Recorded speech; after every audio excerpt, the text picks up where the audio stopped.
আমরা যে প্রায় সময় কথা বলতে গিয়ে দেখবেন অনেক মানুষ বলে থাকে বাল। দেখবেন একজন মানুষের কোনো কিছু পছন্দ হয় নাই, সে কোনো কারণে তার উপরে রেগে আছে, দেখবেন হঠাৎ করে সে বলে ধুর বাল, এগুলো তুই বলিস না। আপনি কি জানেন যে এই বাল শব্দটা বলার মধ্য দিয়ে মুসলমানদের জন্য কতটা ক্ষতি রয়েছে? বাল শব্দটি হিন্দি ভাষায় যে চুলের অর্থ দাঁড়ায়, সেটি কিন্তু বাংলা ভাষার মানুষেরা যে শব্দ বলে থাকে সেই অর্থ দাঁড়ায় না। কিন্তু বাংলা ভাষার মানুষেরা যে বাল শব্দ বলে, এটার অর্থ কিন্তু চুল দাঁড়ায় না, এটা দাঁড়ায় ইতিহাস থেকে হারিয়ে যাওয়ার এক দেবতার নাম।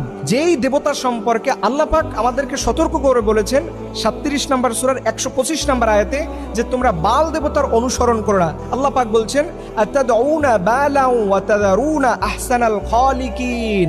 আল্লাহ বলছে তোমরা কি বালকে ডাকবা এবং সর্বশ্রেষ্ঠ স্রষ্টাকে তোমরা কি ভুলে যাবা, পরিত্যাগ করবা?